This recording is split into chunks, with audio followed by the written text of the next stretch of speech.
everyone! Good morning! I'm back! This is Sam Brusas and welcome back to my YouTube channel. Oh my gosh, this is it guys, pag-uusapan natin ngayon. The winner is, yan ang tatalakayin natin ngayon. But before anything else, hello Philippines and hello beautiful people, mabuhay! Kamusta kayong lahat? Sana lahat po kayo ay okay at safe ngayong araw na ito. At syempre sa lahat naman ng mga bago nating subscribers dyan, hello po sa inyo lahat. Maraming salamat guys sa pag-subscribe ninyo syempre dito sa channel ko. At syempre sa lahat naman ng makasolid na makamamasam dyan na laging tumututok dito. Araw-araw, lagi-lagi, maraming salamat guys sa inyong lahat. Syempre usapang final prediction tayo ngayon dito sa Miss Universe Philippines for 2026. Yes! Are you excited? Kasi ako, yes. Sobrang excited na ako dahil bukas na ang coronation night. So, papunta na tayo sa exciting moment kung saan pwede tayong magulat, pwede tayong matuwa, pwede din tayong malungkot. So, yan ang pwedeng maging resulta ng reaction natin dito sa Miss Universe Philippines for 2026. But, ang tanong ko, sino nga ba ang mananalong Miss Universe Philippines ngayong taon na to? Diba? Oh my gosh! So, after natin, syempre, maraming panahon na, alam mo yon, tinignan yung mga kandidata, lahat naman sila inisa-isa, lahat naman sila ay magagaling, lahat sila ay pwedeng manalo. Sa totoo lang, wala namang hindi, di ba? Lahat sila ay talagang masasabi natin na pang Miss Universe Philippines. So, di ba? So, I'm so excited at medyo kabado din. Syempre, di ba, alam naman natin na minsan yung ina-expect mo na resulta, hindi naman nangyayari. Pero, nandoon naman na sa awa naman ng Diyos ay malapit. Oho. So, syempre ngayon, hindi lang 10 ang ibibigay ko sa inyo, kundi 15 candidates na kung sino yung pwedeng pumasok sa ikalawang cut hanggang sa dulo ng competition. So, ang format ngayon ay top 30, top 15, and then of course, top 7 and winner. So, nakakakaba kung iisipin mo. Pero, eto na nga. So, i-share ko naman sa inyo sa yung aking naisip na pwedeng manalo at yung mga nakikita kong pwedeng manalo. Actually, meron akong 3 kandidata na iniisip ko, actually, pwede talaga sila eh. Pwedeng isa sa kanila ang manalo. Nandiyan dyan, syempre sila Union, na nakikita natin na talagang palubad sa competition na to. Andiyan din si Taguig na, in fairness kay Taguig, talagang ibinigay niya talaga yung lahat ng kanyang makakaya. And then, of course, si Pampanga na hindi tayo magugulat kung sakaling siya ang tatanghaling Miss Universe Philippines ngayong taon na to. I guess nasa kanilang 3. Isa sa kanila ang pwedeng mag-uwi ng corona ng titulong Miss Universe Philippines. Followed by Cebu City, Tarlac, Sultan Kudarat, at saka syempre si Cebu Province. Sila yung mga malalakas na possible talaga na pwedeng maging Miss Universe Philippines. Pwede din si Tacloban, di ba? Magaling din sa Q&A. Kaya huwag kang magulat kung si Tacloban ay makapasok sa top 7 ngayong taon na to. Pwede din talaga makarating sa top 7 ang mga kandidata na hindi natin inaasahan katulad ni Muntinlupa. Pero sa kabilang banda, pwede ding mawala ang mga ilang frontrunner. Katulad ni Cebu Province, pwede daw mawala, sabi sa mga nagiging guest natin dito, di ba? At pwede din daw si Taguig. Oho, sabi ni Gaisel kahapon, possible daw si Taguig na hindi daw makalusot sa top 7 ng Miss Universe Philippines. At yung ibang mga subscribers or followers, nababasa ko sa social media, sinasabi nila na pwede daw hindi makalusot si La Union or pwede daw hindi manalo ng Miss Universe Philippines. Pwede daw si Pampanga ang mag-uwi ng corona ngayong taon na to ng Miss Universe Philippines. To be honest, lahat ng mga opinion na ibinigay ninyo sa amin, naniniwala naman ako na valid naman yan. Kasi ayun yung nakikita ninyo eh. Pero, syempre, sa aking pananaw, hinahanap ko talaga kung sino yung total package at kung sino yung pwede nating ipadala sa Puerto Rico ngayong taon na to. Kaya guys, ito na ang aking top 15 list. Para sa aking 15th spot, syempre, hindi mawawala ang pambato ng Muntinlupa. To be honest, si Muntinlupa, nakikita ko na malakas ang laban sa competition na to. Pwede siyang umusad talaga sa competition hanggang sa dulo. So, hindi ako magugulat kung nasa top 7 siya. Pero for me, for now, lalagay ko muna siya sa 15, di ba? So, number 14 spot naman si Mountain Province. Iba ang ino-offer ni Mountain Province sa competition na to. To be honest, maganda ang ipinakita niyang execution, maganda yung laban na ipinakita niya. At naniniwala ako na isa siya sa mga nakikita ako na pwede talagang pumasok sa second cut ng Miss Universe Philippines. Pero, hindi ko na alam kung makakarating ba siya sa dulo. But for now, number 14 spot, Mountain Province. Para naman sa number 13 spot, pasok sa listahan natin ang pambato ng Negros Occidental. Yes! Hindi ako magugulat kung makakarating sa dulo ng competition si Negros Occidental or pwede din talaga na hanggang second cut lang siya. But sa performance, sa beauty na ipinakita niya talaga namang masasabi ko, iba ang galing ng Negros Occidental sa competition na to. And then, para sa akin, number 13 spot. Number 12 spot naman sa listahan natin ay si Miss Tacloban. Yes, si Tacloban kasi talaga, to be honest, impressive yung kanyang communication skills. Isa din siya sa mga inaasahan ko na possible na makalusot sa top 7 ng Miss Universe ngayong taon na to. Pero, para sa akin, for now, ilalagay ko muna siya sa number 12 spot. And then, syempre, para naman sa number 11 spot, pasok sa listahan natin ang pambato ng Iloilo City. Yes, Iloilo City, hindi ako magtataka kung mag-penetrate yan hanggang sa dulo. Pero, syempre, meron tayong mga nakikita na, alam mo yon, marami pang mas malakas kesa sa kanya. Alam kong magaling ang ipinakitang laban dito ni Iloilo City at talaga naman nakaka-proud, di ba? But nadudoon ako sa sistema na parang marami talaga ding magaling kaysa sa kanya. Kaya for me, number 11 spot. Number 10 spot naman natin ang pambato ng Maynila. Si Manila, ito ay si Justin Pilisarta. Justin Pilisarta, ever since wala naman duda ang ipinapakita nito sa mga laban niya, talagang magaling. Total package din. Pero sabi ko nga, ang dami lang din talagang magaling, kaya ang hirap niyang isingit. Pero kung sakaling mag-penetrate siya sa top 7, hindi ko naman ikagugulat yun kasi magaling naman talaga ang Justin Pilisarta. Pero sa tingin ko, second cut ang mararating ni Justin Pilisarta at para sa akin, siya ay nasa number 10 spot. At para naman sa number 9 spot, pasok sa listahan natin ang pambato ng Baguio. To be honest, si Baguio, malakas at maganda ang ipinakita niya dito sa competition. Pwedeng umangat si Baguio hanggang sa top 7 ng competition.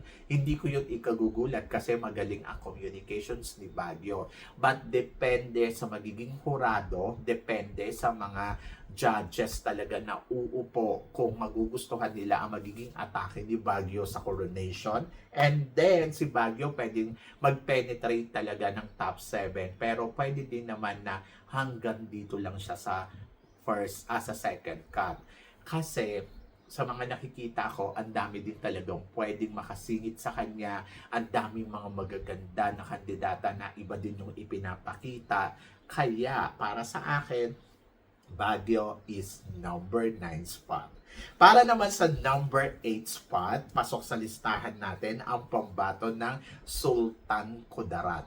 Isa si Sultan Kudarat sa mga kinukonsider natin na malakas na kandidata. Possible to na maging isa sa mga top 7 ngayon taon na to. At hindi ko yun ikagugulat dahil alam naman natin na iba din ang suporta ng mga taga Sultan Kudarat dito kay Sultan Kudarat at talagang masasabi ko palaban ang kandidata nila. May beauty na ino-offer.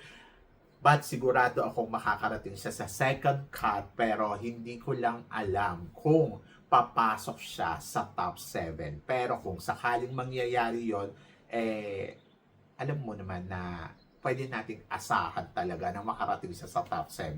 But sa akin, ilalagay ko siya sa number 8 spot.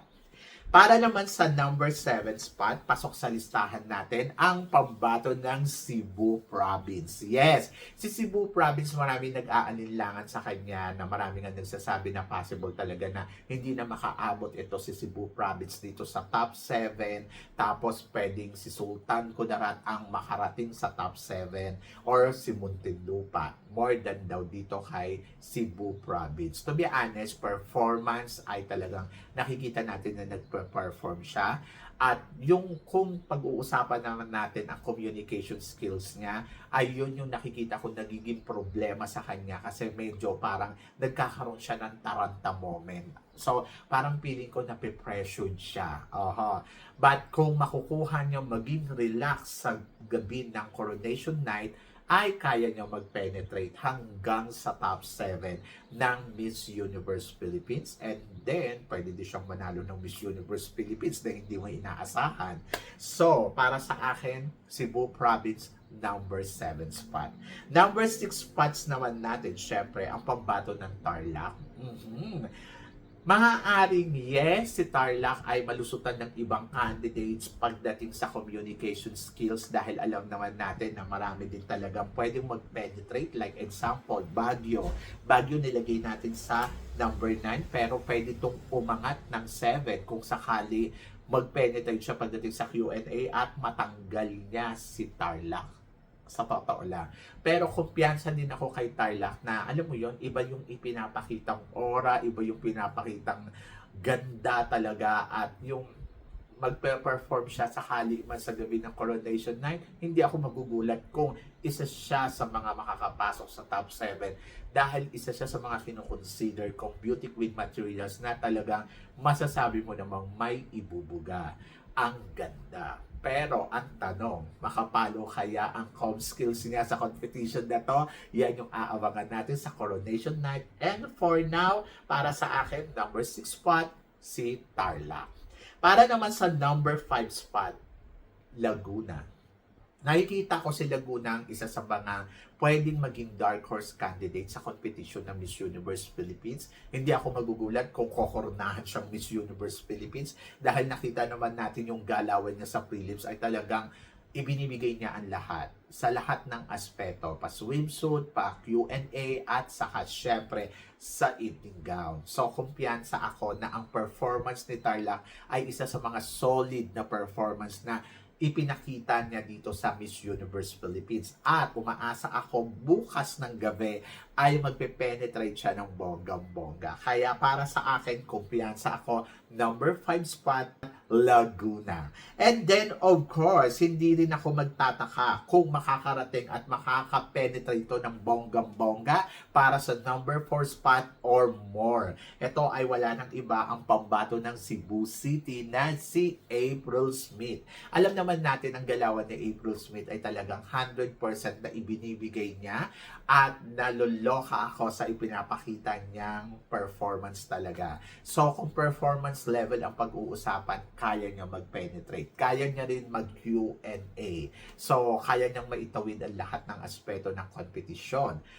Pero, ang tanong ko, kaya niya nga rin ba talaga manalo ng Miss Universe title? Di ba? So, yun yung aabangan natin kay April Smith. Sa galawan na ipinakita ni April Smith sa buong competition na to, walang duda kung makakarating sa April Smith sa first cut, second cut, hanggang sa third cut ng competition. Hindi ko rin ikagugulat kung sakaling siya ang magwaging supranational ng taon at pwede ding maging Miss Universe Philippines. So, wala akong ikakasyak dyan.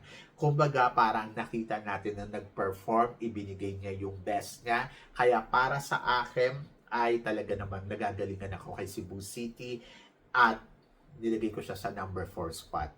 Good luck, Cebu City, sa magiging laban mo bukas ng gabi. And then, of course, para naman sa number 3 spot, maraming nagsasabi na itong kandidatang to ay pwedeng manalo ng Miss Universe Philippines ngayong taon na to. And I totally agree kay Taguig. Yes, si Taguig isa sa mga nakita natin na solid na performance dito sa competition ng Miss Universe Philippines. Pero aminin din natin, may kulang pa din sa mga ipinakita niya. So, ang tanong, ano yun? Di ba? So, syempre, yung engagement niya or yung connection niya para sa masa, hindi tayo nakaka-relate masyado sa kanya dahil syempre, iba yung status talaga na ipinapakita dito ni Taguig. Pero overall performance, kung pag-uusapan, nag-perform. She's very confident. At hindi rin ko ikagugulat kung sakaling si Taguig ang tawaging bagong Miss Universe Philippines because she deserve it. Ito yung second time na bumalik si Taguig. Dati ay natalo siya ni Rabia Mateo, first runner-up.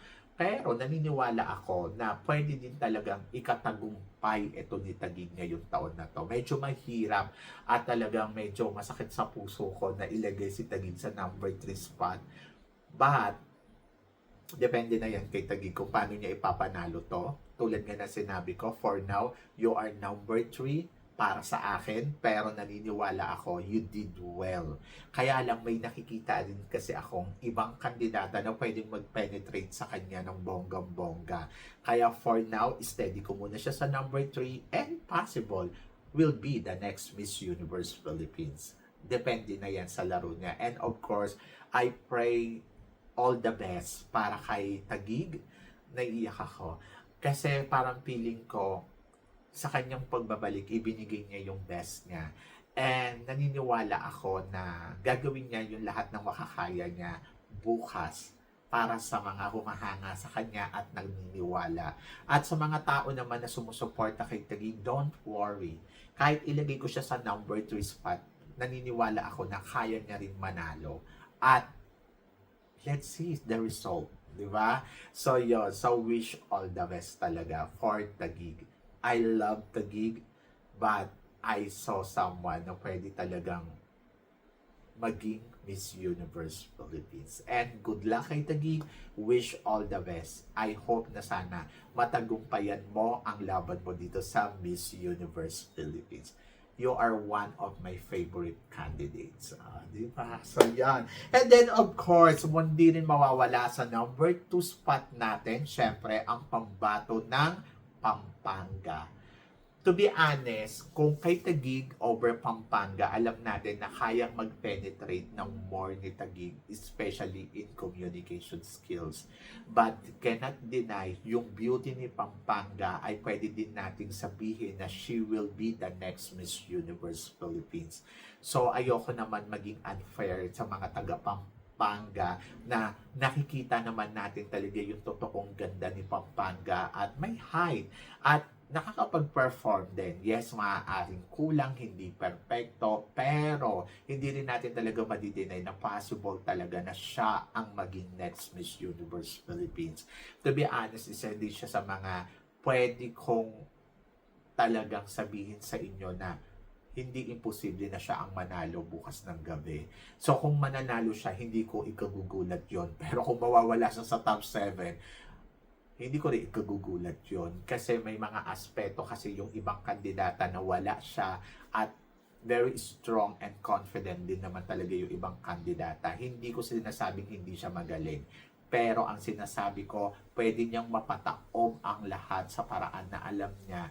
Kung meron siyang swerte bukas pagdating sa com skills or sa Q&A, I think kung makakapag-deliver siya ng todo-todo, ipapanalo niya tong competition na to. And then, isa kasi yung maganda kay Taguig, unbothered siya. Hindi siya yung tipong katulad ni Tarlac na kakabahan. Siya hindi. So, hindi ganun kalalim yung mga sinasabi niya, pero kasi yung sincerity niya sa sinasabi niya nandoon. At maaaring hindi siya kasing galing magsalita ni Taguig at saka ni La Union, pero kaya niyang i-penetrate yung kanyang Q&A. Kaya isa siya sa mga tinitignan ko na total package din talaga sa competition na to. Hindi lang ganun kabongga, pero nandoon na may ibubuga, di ba? So, beauty, pasok, talagang masasabi natin kapag dinala mo siya sa Puerto Rico, pwedeng-pwede. And then, performance, I think kailangan lang pag-aralan konti para mas makapalo. But you cannot deny na pwede talaga siyang manalo sa competition. at pwedeng maging next Miss Universe Philippines. But for now, ilalagay ko muna syempre si Pampanga sa number 2 spot and wish all the best for you, Pampanga. To be honest, katulad din ni Taguig, isa din siya sa mga naging paborito ko sa competition na to. Maaaring akala lang ninyo hindi ko gusto kasi parang lagi kong nakikita yung mga mistake niya, yung mga kulang, kasi gusto ko pa siyang mas ma-improve pa ng more. Gusto kong ibigay niya yung best niya. At naniniwala naman ako kaya ni Pampangang manalo sa competition. May chance. Malaki yung chance katulad ni Taguig. Pero it depends sa magiging laro nila bukas. But for now, number 2 spot, Pampanga. And then, para naman sa number 1 spot, eto, hindi ko pinagdududahan yung kanyang performance na ipinakita dito because she is total package. Total package sa lahat ng aspeto, galawan, styling, everything. Yung iba alam ko medyo na-disappoint sa mga paliyad-liyad, pero depende sa kanyang ipinapakitang execution. So, tulad nga na sinabi ko, nagkaroon ako ng konting question na ito bang pinapakita nila Union ay nagugustuhan ba ng mga hurado? And then, after natin mapanood yung kanilang swimsuit competition sa Misamis na nakaupo doon yung mga hurado, pero ang sabi ng iba, hindi naman sila yung mismong nagbigay ng para maging number 1 sila Union. Sabi lang nila yon. Pero ang nakikita ko sa resulta ng Miss Universe Philippines sila Union, ang masasabi ko, total package, ready to fight sa Puerto Rico bilang pambato ng Pilipinas sa Miss Universe Philippines. Yes, may mga babaguhin pa sa kanya pero konting polish lang. Hindi katulad ng ibang kandidata na malaking trabaho ang gagawin. And then, beauty, check. Body, check na check. And then, comm skills, check. Everything. So, I think she's total package. Yung tipong hindi ka natatakot na ilsa lang siya sa Q&A kasi nakakapagsalita, may emosyon, may pinaglalaban, meron siyang advocacy, may direction. So, para sa akin, sapat na para matawag ko siyang total package sa competition ng Miss Universe Philippines ngayong taon na to. And I'm so very excited kung ano yung ipapakita niyang bukas na laban at doon natin malalaman kung sila Union nga ba ang mag-uuwi ng corona ng Miss Universe Philippines for this year. Yes, tama din naman yung sinasabi nyo. Maaaring mali ako or hindi siya manalo, pero sa tingin ko, she is next Miss Universe Philippines. The winner is La Union.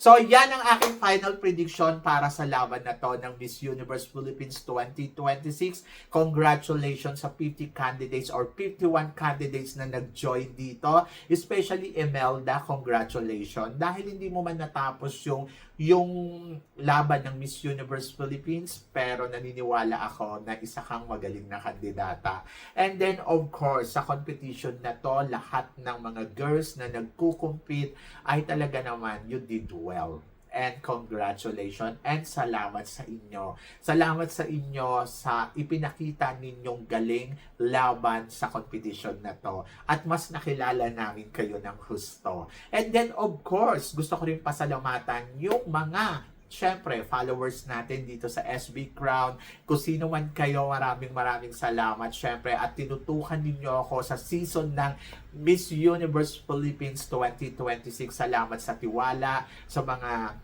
ibinibigay kong word na ang gaganda ng mga feedback ninyo. Maraming salamat. Alam ko may mga ilang basher na hindi nagugustuhan yung sinasabi natin, but still, thank you pa din po and God bless you all. And then of course, eto sa pagtatapos ng Miss Universe Philippines, hindi lang naman dito natatapos ang ating samahan. Sabi ko nga, kaibigan kita today, maaaring bukas kaaway kita, pero alam ko na ang ending ay patuloy mo pa rin akong susuportahan at mamahalin. And then of course, looking forward ako kung sino ang magiging next Miss Universe Philippines. At syempre, so, supportahan ko kung sino man ang mananalo sa mga manok ninyo. At maraming salamat talaga sa inyo lahat, sa mga nagpapa-super sticker, sa mga nagko-comments, araw-araw na hindi nyo ako pinagsasawaan. Thank you. And then, of course, syempre sama-sama pa rin tayo sa next level ng Miss Universe. And then, of course, hindi lang Miss Universe. Pagtatapos ng Miss Universe Philippines ay, syempre, papasok naman ang MGI All-Stars. So, yun. So, syempre, congratulations and good luck sa lahat ng kandidata at manok ninyo. At sana, huwag ma-fried chicken. So, yan. Syempre, guys, hanggang dito na lang. Syempre, sa mga hindi pa nakaka-follow at nakaka-subscribe, syempre, sa channel natin, ano pang hinihintay ninyo? Please, subscribe na. At maraming salamat sa mga bago nating subscribers. And then, of course, comment below kung ano naman ang reaction mo dito sa inalabas nating final prediction ng Miss Universe Philippines. So, maraming salamat sa support and love. So, guys, syempre, always keep smiling. And, of course, tiwala sa itaas. Huwag natin kakalimutan yun. Magtiwala lang tayo. Walang imposible sa Kanya. So, guys, hanggang dito na lang. Hanggang sa muli nating chikahan. See you tomorrow. Thank you, guys!